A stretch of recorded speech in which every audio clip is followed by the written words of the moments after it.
장병의 시간.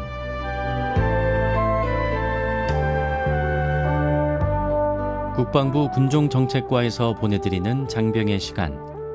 오늘은 공군 제3여단 177대대 군자기지교회 송요엘 군종목사의 말씀을 보내드립니다. 선한 포도원 농부라는 제목으로 하나님의 말씀 선포합니다. CBS 라디오 장병의 시간을 통하여 이 시간 아픔과 고통 가운데 있는 모든 분들에게 하나님의 위로와 회복이 가득 넘치시길 축복합니다. 요즘 젊은이들은 유명한 커피집에 방문하는 것을 좋아하는데 요즘 커피 가격에서 1,000원에서 2,000원 정도 금액을 더 추가하면 좋은 커피를 마실 수 있다고 합니다. 과테말라, 온두라스, 게이샤, 케냐, 에티오피아 등의 다양한 종류들이 있다고 하지요. 보급형 커피보다는 커피 전문점에 가서 마실 때 깊은 향과 신맛, 단맛, 밸런스를 잘 느낄 수 있기 때문이라고 합니다. 유명한 커피집을 갈 때면 항상 기대가 있다고 하는데요. 설렘이 있고요. 커피를 마실 때 느껴지는 형언할 수 없는 희열이 있다고 합니다. 그런데 저는 이러한 질문을 하였습니다. 사람들은 왜 유명한 커피집에 갔을 때 행복감을 느끼는가? 그것은 남들보다 더 좋은 커피를 마신다는 비교를 통한 상대적 차별성 때문이라는 생각이었습니다. 우리가 매년 있는 우리나라 민족 고유의 명절 추석을 보내긴 했지만 친척들을 만나는 것이 그리 행복하지 않은 이유는 다른 사람들과 비교하는 이야기들을 듣기 때문입니다. 또한 부모님들은 서로 다른 친척들을 만나게 되면 자녀들을 자랑하는 이야기들을 듣게 되지요. 다른 자녀들이 취업한 것, 승진한 것, 졸업한 것, 성공한 것, 결혼 잘한 것, 집을 산 것 등 수많은 이야기들을 듣습니다. 다른 사람과 비교했을 때 내 자신의 삶이 더 낫다고 평가되는 상대적 차별성이 커지면 커질수록 행복도는 올라가게 되지만 반대는 불행도가 점점 커지게 되는 것입니다. 우리가 살아가는 세상은 전 세계적으로 차별을 만들어내려고 하는 세상 가운데 살아가고 있죠. 국가 간에 더 넓은 영토를 차지하기 위해서 현대에서도 전쟁을 일으켜서 국토를 뺏으려고 합니다. 국가 간의 군비 경쟁을 통해서 더 강력한 힘을 얻기 위해 상대적 차별성의 우위를 가지려고 하지요. 최근에 이스라엘 하마스 전쟁도 시작되었지요. 국가 간에 더 강력한 힘을 가지기 위해서 사회는 상대적 차별성이 더 심화될 수밖에 없습니다. 사회는 더 경쟁해야 하고요. 더 강해져야 합니다. 더 높은 지위에 올라가야 하는 것 말입니다. 더 낮은 사회적 지위에 있는 사람은 나에게 상대적 차별성에 만족을 주는 존재로 전락하게 되는 것 말이지요. 그래서 돈이 인생의 목적이 되는 것 말입니다. 돈으로 상대적 차별성을 극대화하고요. 많은 돈으로 더 좋은 무기를 구입하고 개발하는 것 말입니다. 우리가 신앙의 삶에도 마찬가지입니다. 우리는 예수님보다 더 귀한 분은 없다고 고백하지요. 더 귀한 것은 없다라고 평가하는 것 자체도 나는 예수님을 믿는다는 상대적 차별성을 가지고 싶어하는 것입니다. 그렇기에 이기적 본성을 가지고 있는 인간은 제일 관심 있는 것은 나의 구원입니다. 내가 천국 가는 것이 제일 중요합니다. 사도 바울의 관심도 자기 구원이었죠. 고린도전서 9장 27절의 말씀인데요. 내가 내 몸을 쳐 복종하게 함은 내가 남에게 전파한 후에 자신이 도리어 버림을 당할까 두려워함이로다. 사도 바울은 남은 구원하였지만 자신이 도리어 버림을 당할까 봐 두려워하였습니다. 내 구원이 우선입니다. 기독교가 아니어도 다른 종교나 역사에서도 영생의 삶에서 상대적 차별성을 갈구하는 모습들이 보이는 거 말이죠. 이슬람에서 순교자는 천국에서 특별한 보상을 받는다고 믿고 있는데요.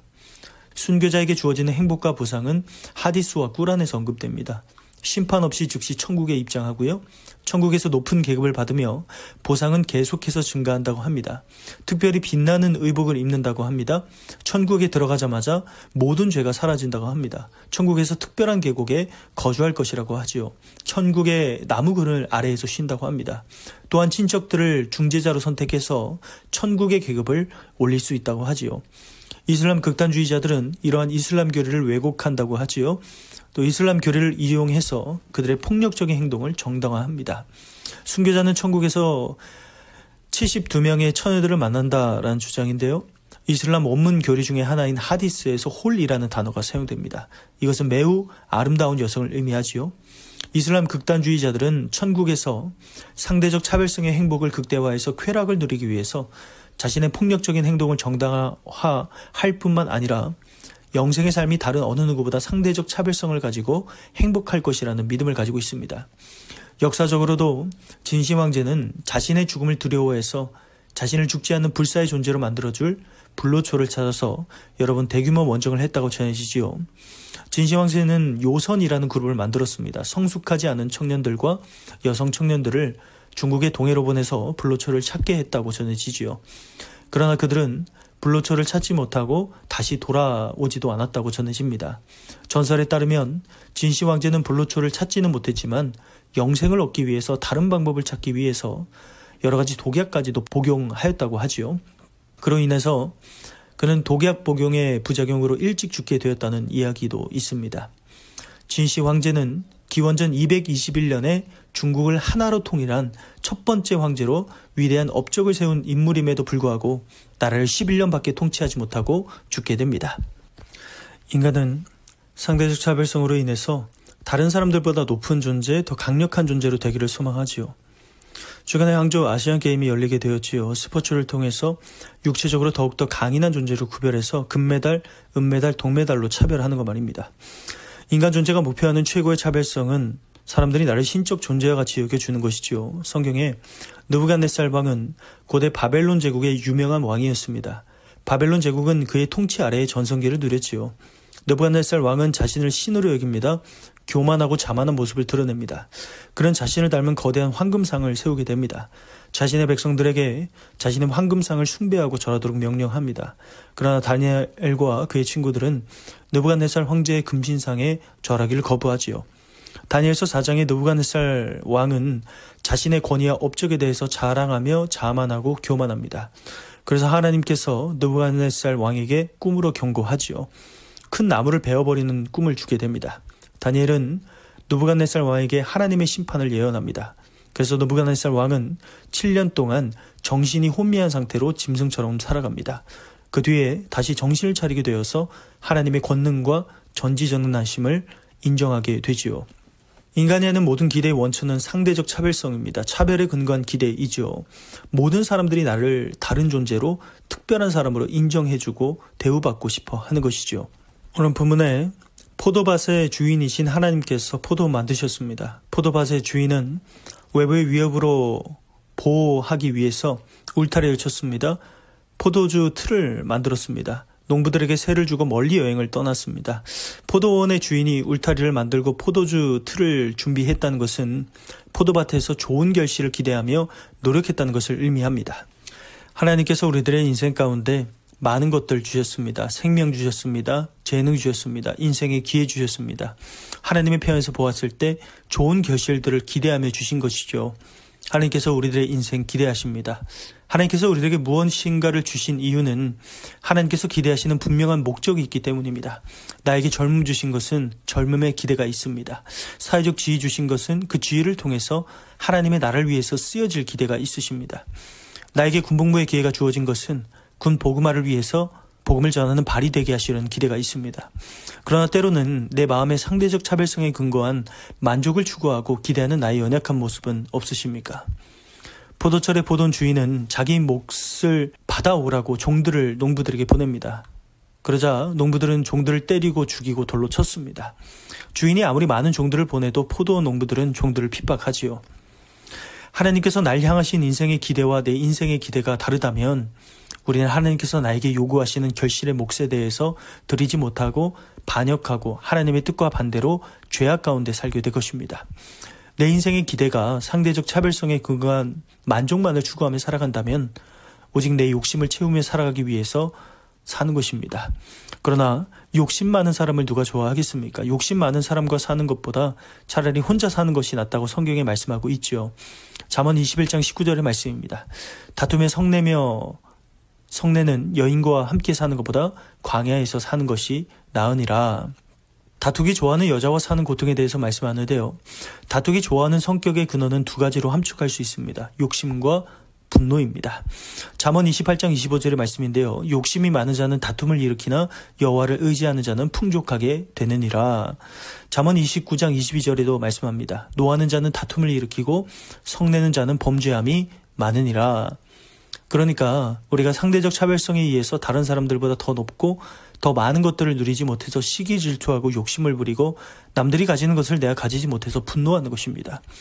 욕심과 분노가 가득한 사람과 같이 사는 것보다 차라리 광야에서 사는 것이 낫다고 그래서 성경에서 말씀하고 있는 것입니다. 인간은 왜 열심히 살아가는가? 인간은 왜 열정을 다해서 집중력을 가지고 살아가는가? 나의 욕심 채우기 위해서입니다. 인간은 자신의 욕심을 채우기 위해서라면 수단과 방법을 가리지 않는 존재이기 때문이지요. 오늘 본문의 주인은 자기 아들을 보내면서 내 아들은 존경할 것이라고 생각하였지요. 그러나 포도원 농부들은 아들을 보며 상속자라고 말하며 포도원 주인의 아들을 죽이고 유산을 차지하려고 했습니다. 그러나 포도원 주인이 돌아왔을 때 악한 농부들을 다 죽이고 포도원을 제때 열매를 맺고 또 주인에게 바칠 다른 농부들에게 맡길 것이라고 말씀하지요. 이스라엘 백성들은 포도원의 주인이신 하나님의 아들 예수 그리스도를 십자가에 못 박아 죽였습니다. 이스라엘 백성들의 감각은 오직 육신적인 욕심이었지요. 예수님께서 기적을 베풀지도 않고 오병이어의 기적과 같은 물질적 공급을 해주지 않으니까 백성들 모두가 예수님 십자가에 못 박으러 경멸합니다. 이스라엘의 종교 지도자들에게 선동되어서 예수님의 십자가 죽음에 동조하게 되지요. 예수님이 더 이상 정치적 메시아가 될 수 없다고 판단되자 예수님 대신 바라바를 살려주라고 말하지요. 상대적 차별성에 근거한 욕심만이 가득한 이스라엘 백성들의 모습입니다. 그러나 이기적인 욕심만이 가득한 인간의 마음 안에 예수 그리스도를 믿는 믿음이 들어가게 되는 것입니다. 이기적인 욕심만이 가득한 인간에서 예수의 사람으로 변화되는 것이죠. 이타적인 사람이 되는 것입니다. 신앙의 기준이 감정이 아니라 예수 그리스도를 믿는 믿음으로 바뀌는 것입니다. 나의 기분과 감정에 따라서 신앙이 흔들리지 않는 것 말이지요. 사람은 본래 자신의 모든 이타적인 행동들까지도 자기 자신을 위한 것입니다. 남들보다 도덕적 우월감을 느끼려고 하고 신처럼 경배받기를 원하는 마음이 있지요. 누가복음 18장에 바리새인은 강도 저지르지 않고 부정하지도 않고 간음하지도 않고 세리와 같지 않다고 공개적으로 기도하지요. 일주일에 2번 금식하고 철저한 11조로 자랑합니다. 반면에 세리는 하늘을 보지 못하고 가슴을 치며 자신이 죄인임을 인정하며 은혜를 베풀어 달라고 회개하지요. 예수님께서 겸손한 마음으로 하나님 앞에 나아가야 한다고 말씀합니다. 바리새인은 기도를 통해 자신의 의로움을 강조함으로써 다른 사람들을 경멸합니다. 상대적 차별성에 근거한 자기 존재의 우월감을 드러내는 것이죠. 그러나 우리 안에 예수 그리스도를 믿는 믿음이 들어올 때에 하나님의 나라가 나에게 맡겨지는 것입니다. 하나님께서 우리를 군으로 보내셨습니다. 우리 부대에 하나님의 나라를 세우기 위함입니다. 예수 그리스도를 믿는 믿음은 내 인생과 공동체를 변화시킵니다. 오늘 본문에 예수님께서는 하나님의 나라에 합당한 생활을 하는 백성이 하나님의 나라를 얻을 것이라고 말씀하지요. 크리스천의 율법은 거룩입니다. 사도행전 15장 말씀에 몇몇 유대인 신자들은 안디옥 교회에서 할례받지 않으면 구원받을 수 없다고 주장합니다. 그래서 바울과 바나바는 논쟁을 크게 하게 되는데요. 안디옥 교회는 이 문제를 해결하기 위해서 바울과 바나바 몇몇 사람들을 예루살렘 교회로 보내게 됩니다. 그러나 바리새인 기독교인들 몇몇은 할례와 모세의 법을 지킬 때만 구원받을 수 있다라고 주장하지요. 그래서 예루살렘 교회에서 사도들과 장로들은 이 문제에 대해서 모여서 논의하고 결정합니다. 이 회의에서 베드로는 하나님께서 이방인들에게도 성령을 주셨다고 말씀합니다. 할례가 아니라 예수님을 믿는 믿음으로 구원받는다고 주장하지요. 바울과 바나바도 하나님께서 이방인들에게 놀라운 기적을 행하셨다고 말씀하고요. 야고보 사도도 구약의 예언서에 근거하면 이방인들도 하나님의 백성을 택하실 것이라고 예언하기 때문에 이방인 신자들에게 힘든 율법의 짐을 지우면 안 된다고 말씀합니다. 예루살렘 교회에서는 바울과 바나바, 유다와 실라를 선발해서 안디옥 교회로 다시 보내게 됩니다. 예루살렘 교회의 회의 결정 내용은 우상의 제물과 피, 목매어 죽인 짐승을 먹는 것을 금하는 것, 음란을 피하면 율법을 지키지 않아도 이방인 기독교인들이 구원받을 수 있다는 내용이었습니다. 안디옥 교회는 예루살렘 교회 회의에 결정된 편지를 받고 크게 기뻐하였다고 말씀하지요. 크리스천의 율법은 사도행전 시대에 3가지로 함축되었는데요. 우상 숭배의 음식을 먹지 않는 것, 부정한 음식을 먹지 않는 것, 음란하지 않는 것이었습니다. 음식의 거룩함과 성적인 거룩함이었죠. 크리스천에게 음식의 거룩함은 욕심 부리지 않는 것이고요. 성적으로 정결한 것입니다. 결혼한 내 배우자하고만 성적 기쁨을 누리는 것이죠. 하나님 나라에 합당한 삶을 살아가는 백성은 거룩한 삶을 살아갑니다. 내 안에 거룩이 있을 때 하나님의 나라를 얻게 된다고 예수님께서 말씀하는 것입니다. 예수 그리스도를 믿는 믿음은 내 삶을 거룩하게 변화시키는데요. 출애굽기 32장에 모세는 이스라엘 백성들을 구원하기 위해서 자기 구원까지 포기하겠다고 말하죠. 이스라엘 백성들은 금송아지를 만들어서 숭배합니다. 하나님께서는 이스라엘 백성들에게 분노합니다. 이스라엘 백성들을 다 멸하고 모세와 함께 새로운 나라를 만들겠다고 말씀하셨지요. 그러자 모세는 하나님께 자신이 대신 벌을 받겠다고 말씀합니다. 출애굽기 32장 32절의 말씀이죠. 그러나 이제 그들의 죄를 사하시옵소서. 그렇지 아니하시오면 원하건대 주께서 기록하신 책에서 내 이름을 지워버려 주옵소서. 모세는 자신의 분노를 이기지 못해서 이집트 사람들을 죽이고 40년 동안 광야 생활을 했던 사람입니다. 그러한 그가 하나님을 믿는 믿음이 들어가니까 자신의 구원까지 또 포기를 각오하면서 이스라엘 백성들을 사랑하는 사람으로 변화되는 것입니다. 예수 그리스도를 믿는 믿음으로 내 행동이 변화됩니다. 더 이상 악한 길로 가지 않고 선하고 거룩하게 살아가는 것입니다. 잠언 4장 27절에 말씀하는데요. 좌로나 우로나 치우치지 말고 내 발을 악에서 떠나게 하라. 나의 발이 더 이상 죄 짓는 것에 사용되지 않는 것입니다. 또한 예수 그리스도를 믿는 믿음으로 내 말이 변화됩니다. 신중하게 말하는 것이죠. 잠언 10장 19절의 말씀입니다. 말이 많으면 허물을 면하기 어려우나 그 입술을 제어하는 자는 지혜가 있느니라. 또한 잠언 14장 23절에 말씀하지요. 모든 수고에는 이익이 있어도 입술의 말은 궁핍을 이룰 뿐이라. 열심히 일하면 수입이 있어도 말만 하고 앉아있으면 가난하게 된다는 의미이지요. 과묵하게 내 일을 성실히 해야 됩니다. 예수 그리스도를 믿는 믿음으로 내 소비가 변화됩니다. 잠언 10장 16절에 말씀하는데요. 의인의 수고는 생명에 이르고 악인의 소득은 죄에 이르느니라. 내 모든 수입을 죄 짓는 데 사용하는 것이 아니라 선한 일, 생명 살리는 일에 쓰게 되는 것입니다. 그리고 예수 그리스도를 믿는 믿음으로 내 영혼이 변화되는 것이죠. 사도행전 2장에 베드로는 회개하며 예수 그리스도의 이름으로 세례를 받고 죄사함을 받으면 성령을 선물로 받는다고 말씀합니다. 내 영혼이 성령의 영혼으로 변화되면 이 땅에서 하나님의 나라를 간접적으로 감지할 수 있는 것입니다. 예배할 때 가장 행복한 것입니다. 잠언 14장 13절에 말씀하지요. 웃을 때에도 마음에 슬픔이 있고 즐거움의 끝에도 근심이 있느니라. 웃는다고 해서 슬픔이 잊혀지는 것이 아닙니다. 웃음이 끝나면 슬픔은 여전히 남는 것이죠. 이 세상에 기쁜 것이 어디 있습니까? 오직 성령이 임재할 때에 그때에만 내 삶은 기쁨과 평강으로 가득 차게 되는 것입니다. 사도행전 10장 44절에 말씀하지요.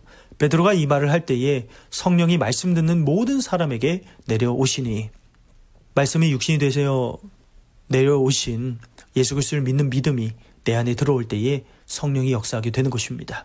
내 영혼이 성령의 영혼으로 변화되므로 기쁨이 가득 넘치게 되는 것입니다.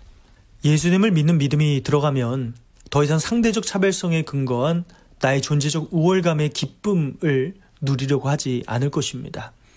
사도행전 10장 말씀에 베드로는 로마 군인 백부장 고넬료를 만나게 됩니다. 로마 군인 백부장 고넬료는 베드로를 맞이할 때에 베드로 발 앞에 엎드리며 절합니다.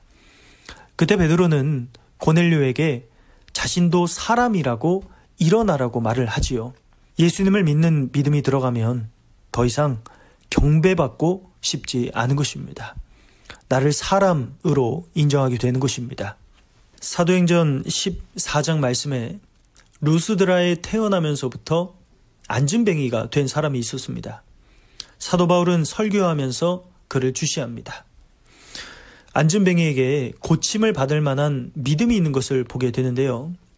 사도 바울은 설교 중에 큰 소리로 당신의 발로 일어서라 이렇게 외칩니다. 그러자 그 사람이 벌떡 일어나 걷기 시작하였지요. 루스드라 사람들은 사도 바울이 한 일을 보며 신들이 사람의 모습으로 우리에게 내려오셨다고 말합니다. 그래서 바나바를 제우스라고 부르고 사도 바울을 헤르메스라고 불렀습니다. 제우스 신전의 제사장은 황소와 화환을 가지고 와서 군중들과 함께 사도들에게 제사를 지내려고 했지요. 그때 바나바와 바울은 이 말을 듣고 옷을 찢으면서 군중 속으로 뛰어들어가서 외쳤습니다. 자신들도 같은 사람이라고 말합니다. 사도 바울과 바나바는 자신들을 신격화하는 헛된 일을 버리고 오직 하나님만을 믿고 복음을 받아들여야 한다고 선포합니다. 사도 바울과 바나바는 예수 그리스도를 믿는 믿음으로 자신이 사람이라는 겸손함, 인간 본성의 욕심에 근거한 만족이 아니라 예수 그리스도를 통한 부활의 복음을 만족하는 것으로 변화된 것입니다. 믿지 않는 자들에게 예수 그리스도의 복음을 전하는 자들로 변화된 것이죠. 오직 예수 그리스도를 믿는 믿음만이 나를 변화시킬 수 있습니다.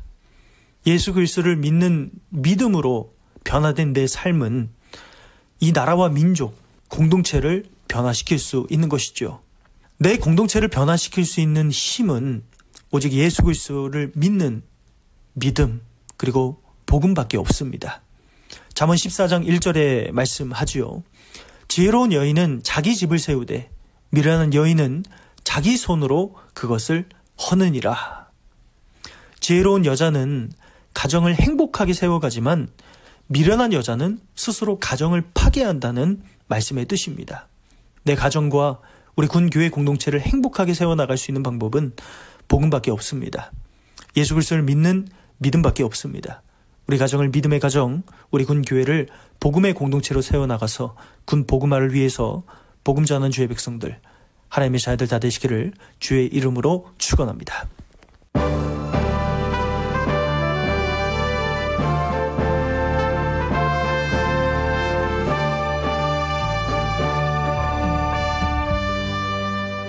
국방부 군종정책과에서 보내드리는 장병의 시간. 오늘은 공군 제3여단 177대대 군자기지교회 송유엘 군종목사의 말씀을 보내드렸습니다. 장병의 시간을 마칩니다.